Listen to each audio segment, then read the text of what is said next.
Hey guys, it's Chris, the Tiny House Guy, and I got a weekend update for you. And so as you see, I have finished the final coat of rubber, liquid rubber on the outside of this. And I would say it came out pretty good. A few runs and drips here and there, but otherwise, not complaining. I have the camper put and tucked into its hoist, and so that way it can be loaded up onto the truck. I did sort of hang it off of it a couple inches off the ground, and it does appear to work. I'll show you some of the details of that. So here's the lift bar. So this strap goes up to the cranks, and it raises up and down. And you can actually see I've installed a little peg so that sort of the lift bar engages with that, so it can't accidentally slip out. So that's kind of what that looks like. So we're basically lifting about 4 inches from the edge here, and we're going to have to lift it about 31 inches into the air. One of the things you'll see, I had to actually add a hoop up here to keep the tops from tipping into each other. So that was a kind of unexpected addition, but it's okay. It wasn't that hard to do. So I think this is going to work out really well.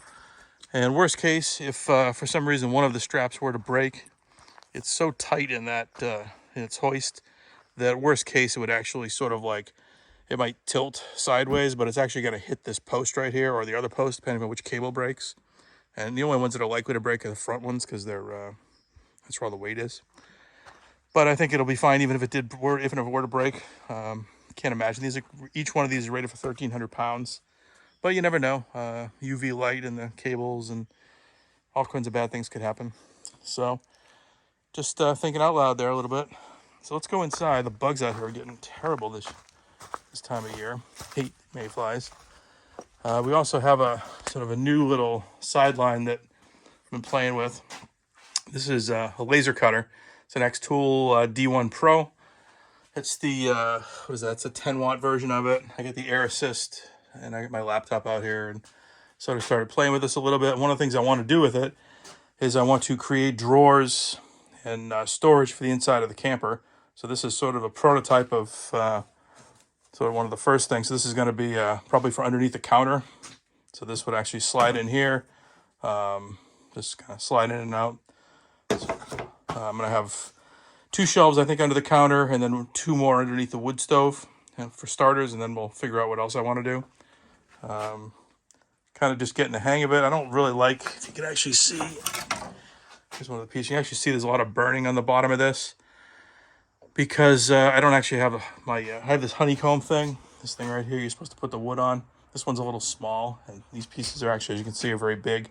So I have another larger one coming, a 500 by 500 millimeter. Hopefully, once it gets onto here, the cuts will be a little cleaner, because the idea is that the air, this little hose actually blasts air through the laser. And when you do that, you tend to blow all that soot and burnt stuff away from the wood, which makes it come out a little cleaner. So I'm hoping once I get the right size honeycomb, that will fix that. But anyway, I'm starting to think about sort of the finishing touches on it. Let's see what else.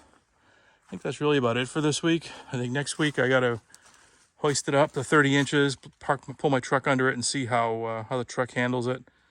I'm actually very happy with how strong it is. I had to manhandle it pretty heavily because it was on the ground. Actually, I had to spin it 180 degrees to put it in that way. And it's really super, super rigid. So pretty happy with how strong it is. I think it's going to be fine once it gets in the truck. I'm going to put it on the truck, figure out how to tie it down really well. Probably go to we have some back roads around here that are pretty bumpy. Probably take it on a bumpy back road and see how the truck handles it. See how if it moves around or whatnot. We'll figure that out. So anyway, that's all I got this week. Thanks for watching. I will have an update next week.